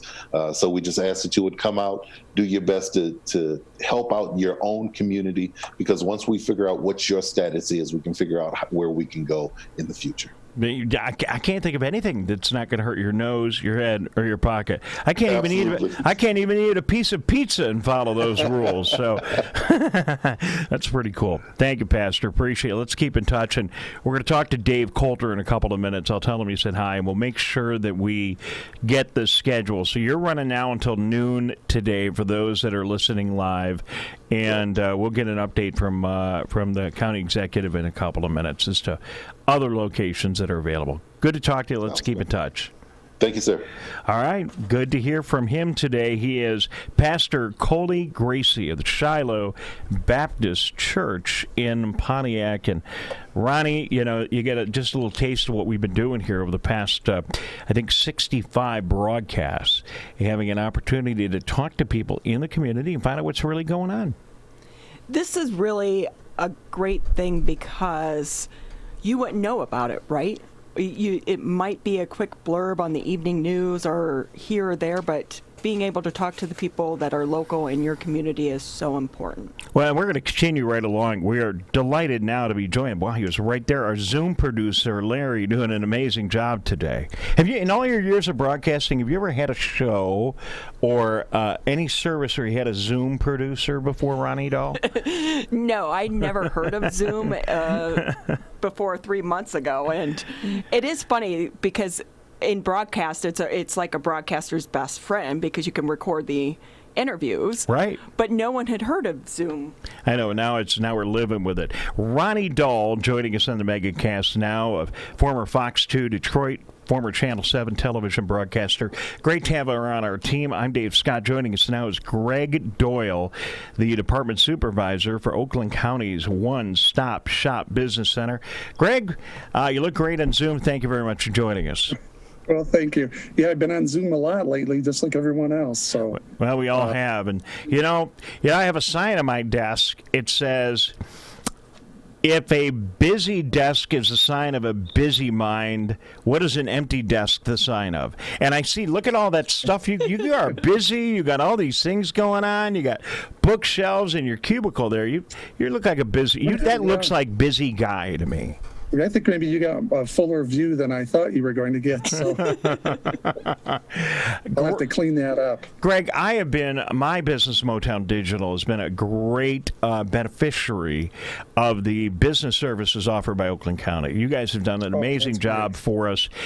We, at the early stage in our business, had all kinds of challenges finding the lending that a new entrepreneurial business needs, and Oakland County was just fantastic and very helpful. So I'm really glad you're on the show today. Tell folks about the Oakland County One-Stop Shop Business Center, which is so critical, especially right now. Oh my God. You think about how, we're dealing with this health crisis, but at the same time, our small businesses are just really suffering. And, here we've got a great service to really help through this situation that so many of our small businesses are dealing with right now. So, if you're looking for, some more education, how to repivot during this time, the One-Stop Shop is a place where you can go to get some of that education and some, really a series of workshops. I know we'll talk about that a little bit later on, but education is just a really big part of what we do. But, where most of our time is spent is really in one-on-one consulting with business owners. So on any given day, our group of consultants are on the phone now talking to dozens of small business owners about where they're at in their business and what they need to kind of move forward. So whether that's someone that's looking to start up, or it's a business that may be struggling a little bit and looking to get their feet on the ground again, or somebody that's in that growth mode.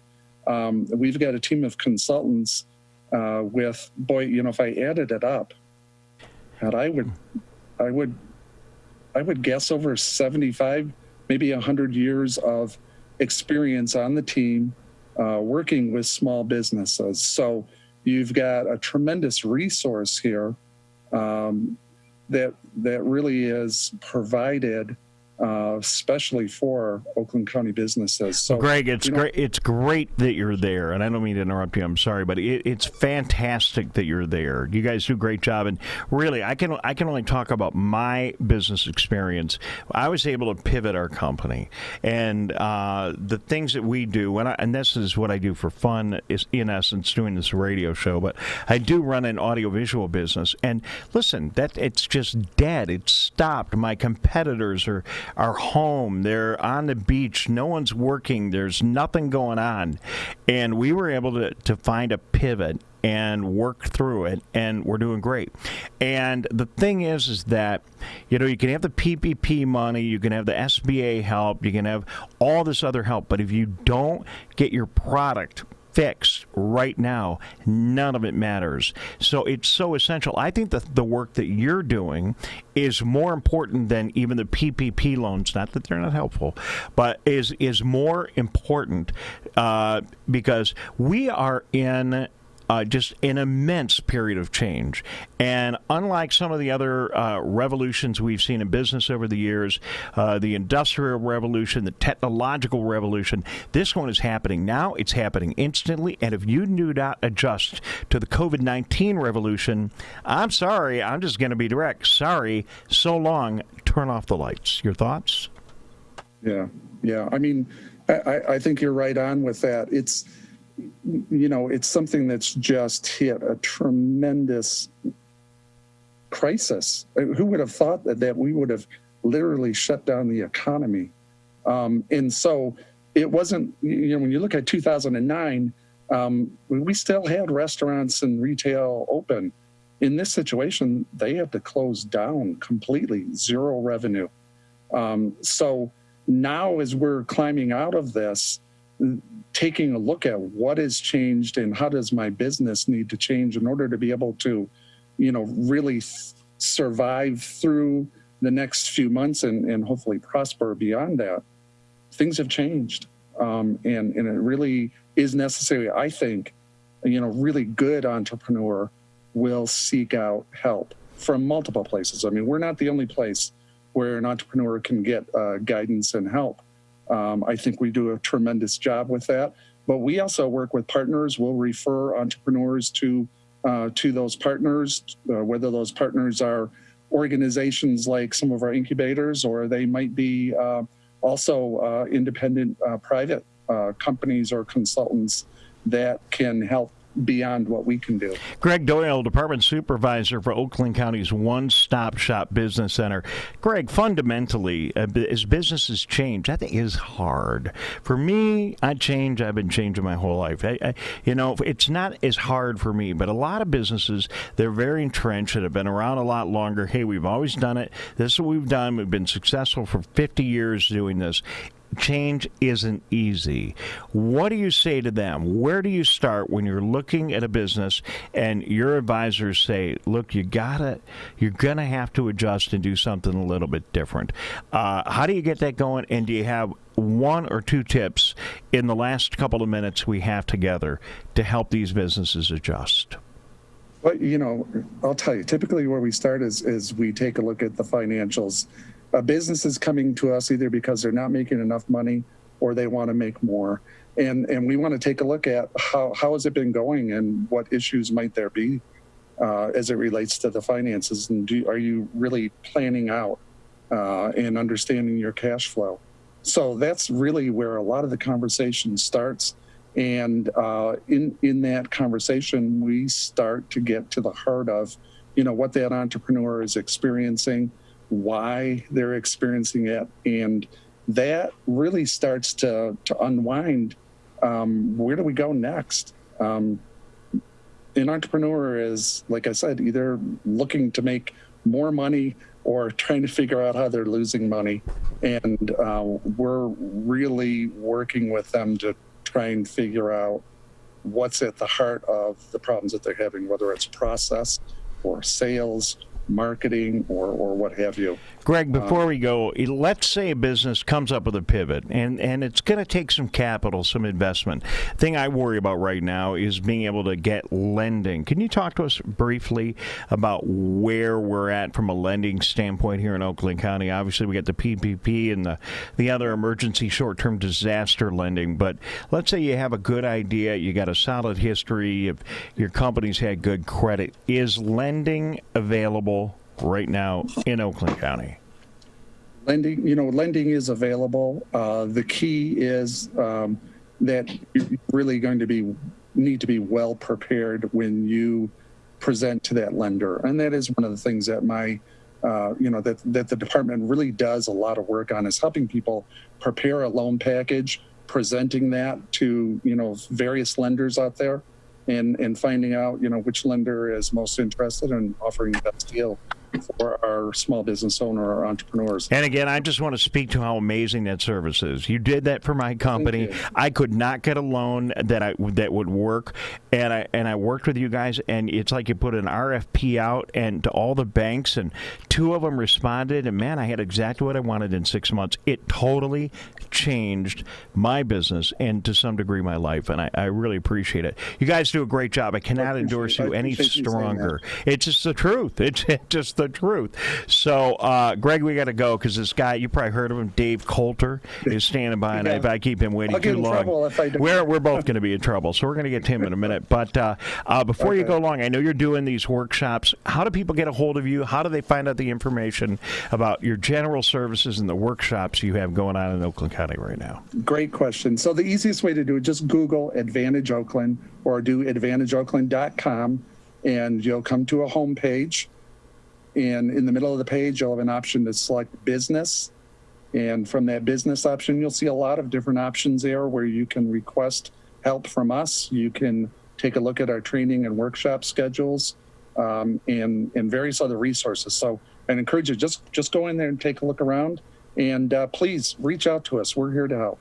All right, very good. Thank you, sir. Appreciate it. Greg Doyle joining us today from the Oakland County One-Stop Shop Business Center. Really good to have Greg with us here on the Megacast. I'm Dave Scott, along with Ronnie Doyle. Ronnie, another good chance to say hello to you. Welcome to the broadcast. And now that you've been here with us for almost an entire show, you still want to hang out with us? Hey, I'll stick around, but you definitely work. Let's just say that. You're very kind. Dave Scott in our Lakes FM studio. Ronnie Doyle joining the team, former Fox 2 investigative reporter and a Channel 7 reporter. See, Ronnie, the only challenge you're going to have is usually when you call people in the past, they don't, people aren't always excited to talk to the investigative reporter from Fox 2 or Channel 7. Yeah, sometimes they like to run the other way. All right, it's going to be a lot easier for you on this show because everybody loves us. Dave Coulter joining us from Oakland County. I mean, everybody loves us, right, Dave?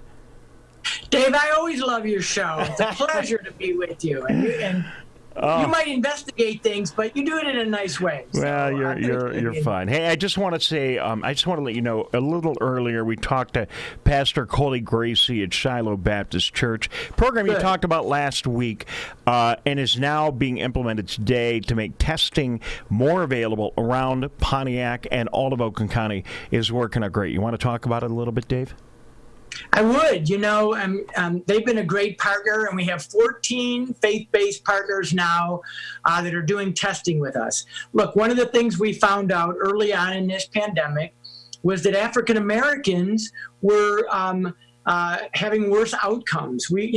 African Americans are about 14% of the population in Oakland County, but they're about 30% of the infections and 36% of the deaths in our county. So we knew that we had to address this. And so through our mapping, we mapped these infections by zip code, and we saw that in some of our African-American communities that this is where COVID had been rearing its ugly head the worst. And so in these communities, the faith-based communities, the pastors and the ministers have a great relationship with their residents and their congregations. And so we said, why don't we leverage that to help get to their congregations and the residents in these communities in a way that maybe the health department couldn't do on our own. So we partnered with 14 different faith-based organizations, churches in these communities, and we're going to do the testing right at their locations. And is this going to continue for a while? Is this a trial program for now, or do you have a schedule associated with this?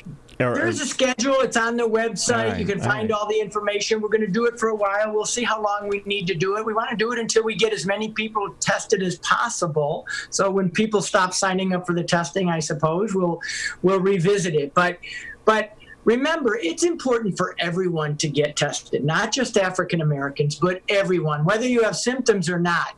And especially, by the way, and this is a very sobering statistic to me, if you're an older person. Now, for those of us like myself who are older than 50, 97% of the deaths in Oakland County have been among people older than 50. So it's really important if you know that you have it, because even if you don't have symptoms, you can be spreading it to your loved ones without even knowing it. So it's really important to get tested, whether you do that at a church, whether you do that through the county's drive-through locations or in some other place. It's testing and tracing, as we call it, is going to be really important to helping keep our economy going. Dave Coulter, meet our friend Ronnie Doyle, now on the show with us. Ronnie? One of the questions I have about testing is this just a snapshot in time for right now? So if I go get tested, it's negative now. What if I'm like a week from now or 2 weeks prior? Is it testing the antibodies to see if I've ever had it? So that's a very good question. The testing that we're doing now is a moment in time. It just tells you that at that moment you were not positive. So you have to continue to take precautions, do the social distancing, the hand washing, and the masks going forward to keep from getting the virus. So if you're an essential worker, you're back to work and you're exposed to the public, we recommend that you do sort of regular testing. You don't have to do it every day, certainly, but every couple of weeks is a good idea. You mentioned antibody testing. Now, that's a test that will tell you if you've ever had the virus. But there's a couple challenges with the antibody test. Number one, it doesn't necessarily tell you if you're shedding the virus now. It just tells you if you've ever had it. But even a bigger issue for our health department and our public health officials is that the tests are not as accurate. The research hasn't been done on the antibody tests to the extent that they have on the other testing. And so we just have less confidence, frankly, in the antibody tests, which is why we continue to do the swab tests. But it is true. It is just a moment in time. So you have to continue to practice the safety protocols that we've laid out in order to stay safe. Dave Coulter, continuing briefly on testing, we've found out this week that we've tested more than 1 million people, or at least we've done more than 1 million tests. Let me get that right. Here in the state of Michigan, that's a big number. I think back about what you're talking about now, and that number that we heard earlier this week, and I think back to March when we were struggling to do onesie twosies. We've come a long way, Dave Coulter. We really have, and the important part of that is that back in March, our what they call the positivity rate, the number of people who tested positive, was over 20%. In order to really feel comfortable that you've got at least some kind of handle on the virus, you should be under 10%. The good news now is that what we're seeing in our drive-through testing locations is a positivity rate of about 3.5%. So that's good news. So 96.5% of the people that take it do not have it. And that gives us confidence that we are moving in the right direction and that we're doing the right thing. Well, you know, and I gotta say right here, just straight out and honest, that you and the governor and a bunch of other people, but you in Oakland County and the folks in Wayne County and these metro Detroit counties that are so populous that had such a big number at one point, and the state of Michigan that had such a big number, now congratulations, we've turned it around. You might be mad at the governor because at one point you could go out in a sailboat and not a powerboat. You might be mad at the governor about this, that, or the other little thing, but I'll tell you what, you got to give her credit for Michigan being in the best shape of almost any state of the country, and a big part of that credit in Oakland County goes to you too, Dave Coulter. Well, I appreciate that, Dave. You know, we've had to make some very difficult but I think necessary decisions to keep people alive. And I saw the recent research about Michigan that said that there's no question that perhaps thousands of people's lives have been saved as a result of these very difficult orders, but I think very necessary. And the thing to remember is we haven't defeated it yet. We're bringing our numbers down, and Michigan's in much better shape, but we haven't defeated the virus yet. And so without a vaccine and without a treatment, still the best way to keep this under control is to be careful, to be careful, wear your mask, practice the social distancing. It still remains really. Yeah, Dave, we lost your signal for a second. My guess is it is going to come back. I'm Dave Scott.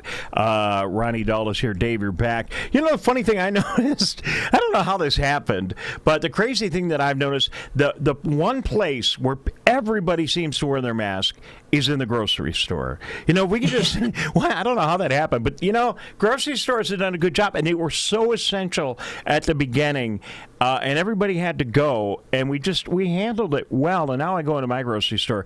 You may not see somebody wearing a mask here or there, but, man, in the grocery store, everyone's got their mask on. You know, that's funny. I agree with you, and And in general, people were better at wearing masks. I think to some degree, masks have been almost politicized. It's almost a statement that you're not going to wear your mask because you're not afraid or something. But this isn't a matter of being afraid, and it shouldn't be used as a political statement. You know, we don't let people walk into stores and restaurants without a shirt or shoes for good reason, health reasons, frankly. And this is just another thing that we can all do.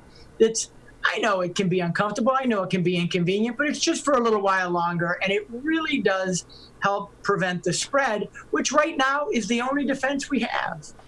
If I can ask you about the testing again, it was such an issue in the beginning with the supply. Do you feel like we're going to run into that issue again if we keep testing, or is the supply chain pretty solid at this point?